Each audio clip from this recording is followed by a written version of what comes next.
kutenda mambo mbalimbali. Pia ni hali ya kuwa na madaraka fulani katika kutenda. Hivyo basi, kila kiumbe hai kinahitaji kuwa na nguvu ili kiweze kuyamudu maisha yake, na pengine basi ili kiweze kutambulika mbele ya viumbe wengine. Nguvu hii yaweza kupatikana kwenye virutubisho mbalimbali kulingana na mazingira. Je, tuna nguvu kiasi gani inayotuwezesha kuyamudu maisha yetu ya ufuasi, kumshuhudia Kristo na hatimaye kutufanya tutambulike kwamba tu wake Kristo kweli? Ni kiasi gani tunajibidiisha kuipata na kudumu na nguvu hiyo? Kila mmoja ajiulize, ni wapi apate nguvu hiyo? Ni vipi tuipate nguvu hiyo? Ni nguvu gani hiyo? Na ni nani atakaye tupatia nguvu hiyo? Hakuna lisilo na hatia, osha yaliyo machafu, nyunyizia yaliyo makavu. Akapiga magoti akalia kwa sauti kuu, Bwana Yesu, usiwahesabie dhambi hii. Akiisha kusema hayo akalala. Itukuzwe damu ya Kristo.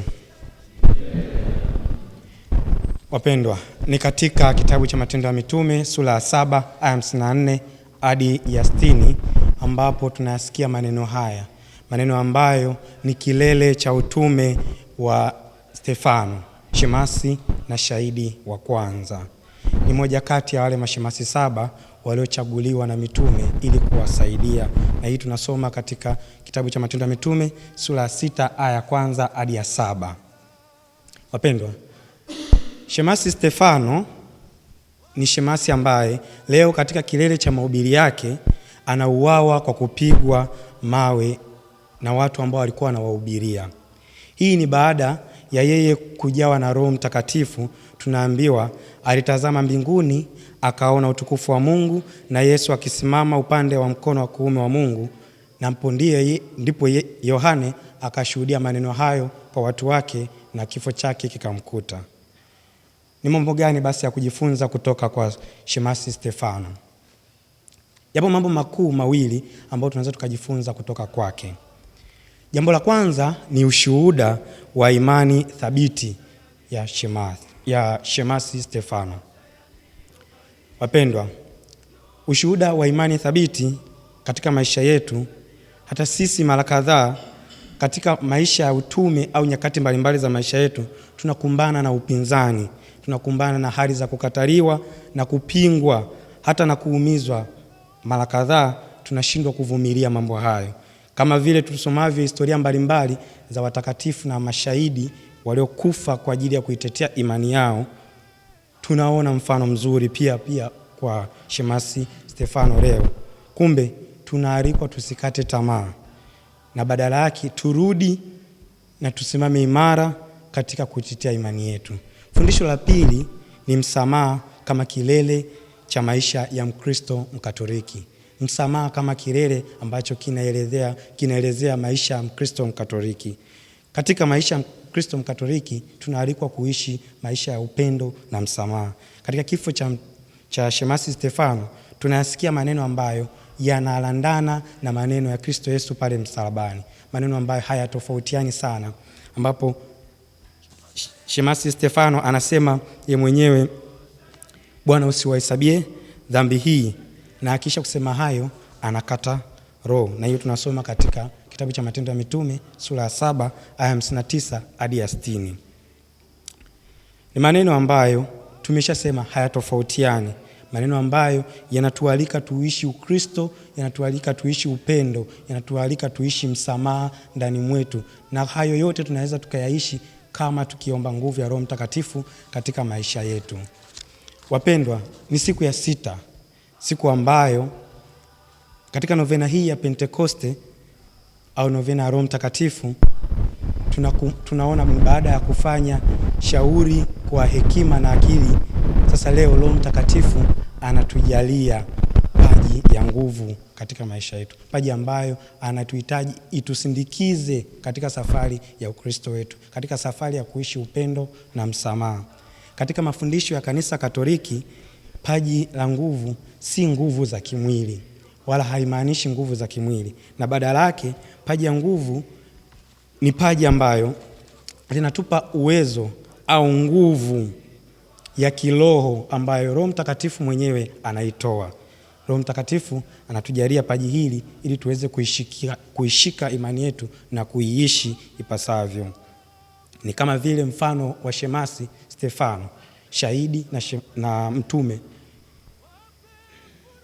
Tunaalikwa katika paji hili tutafakari mambo makuu matatu ambayo paji hili linatugaia kama zawadi au uweza wa kuyasimamia. Jambo la kwanza ni kubeba msalaba. Paji hili la nguvu linatupa ustahimilivu na uweza wa kustahimili magumu yote na changamoto zote katika maisha yetu. Ustahimilivu wa kubeba misalaba yetu ya kila siku kama vile magonjwa, matatizo ya kifedha, ya kijamii, ya majonzi na machungu mbalimbali ambayo tunakumbana nayo katika maisha yetu. Paji hili la nguvu linatualika leo kubeba misalaba yetu na sio kuikimbia. Wapendwa, jambo la pili ambalo tunaweza tukaliongelea hapa ni kushinda hofu. Paji hili la nguvu linatupa ujasiri wa kusimamia imani yetu katika ukweli na haki, imani ambayo inatuhitaji hasa katika nyakati hizi za ulimwengu. Haki inakuwa inafundishwa kwa namna yoyote ambayo mtu mwenye uwezo ana uwezo kufanya. Kumbe paji hili la nguvu Roho Mtakatifu anatujalia basi tuondoe hofu ambazo ziko katika mioyo yetu na tusimame imara katika kuilinda imani yetu. Na jambo la tatu ambalo tunaweza tukalipata ama zawadi kutoka katika paji hili la nguvu ni kuyashinda majaribu. Wapendwa, paji hili la nguvu linatupa nafasi pia au uwezo wa kusema hapana. Wa kusema hapana katika vishawishi na katika magumu au katika mizizi ya dhambi ambayo kwa ubinadamu wetu ni ngumu. Kwa ubinadamu wetu tunakuta tunaanguka katika vilema hivyo vya dhambi na katika mizizi hiyo ya dhambi. Paji hili la Roho Mtakatifu la nguvu linakuja kutuimarisha leo, na basi tunaweza kusimama na kusema hapana katika vishawishi na katika mizizi yote ya dhambi kama Mkristo Mkatoliki. Kumbe kama vile Stefano alivyomwona Yesu amesimama kumsaidia, ndivyo ambavyo Roho Mtakatifu leo anawasha huu mshumaa wa Roho, mshumaa wa nguvu katika mioyo yetu, akitutaka tutambue kwamba yupo daima pamoja nasi, anatutia nguvu na anatembea pamoja nasi tuweze kusimamia imani yetu. Kumbe nini tufanye basi? Tusali tukiomba neema ya huyu Roho Mtakatifu, Mungu mfariji, awashe ndani ya mioyo yetu paji ya nguvu, awashe ndani ya mioyo yetu ambayo tunatambua kabisa kuwa sisi ni wadhaifu na wepesi wa kuanguka na kuogopa. Kwa mfano wa shemasi Stefano shahidi, atujaze ujasiri wa kuitetea imani yetu kila siku bila kuchoka, kwa maneno na kwa matendo. Atupatie nguvu ya kusamehe wale wote ambao walitukosea sisi katika nyakati mbalimbali za maisha yetu, na ategemeze zaidi sana mioyo yetu wakati wa majaribu na wakati wa magumu yote ambayo tunapitia katika maisha yetu. Kumbe haya yote daima asiruhusu tushindwe na hofu zetu ambazo zipo ndani mwetu, na badala yake atupatie ushindi kwa njia ya Kristo Bwana wetu. Itukuzwe damu ya Kristo.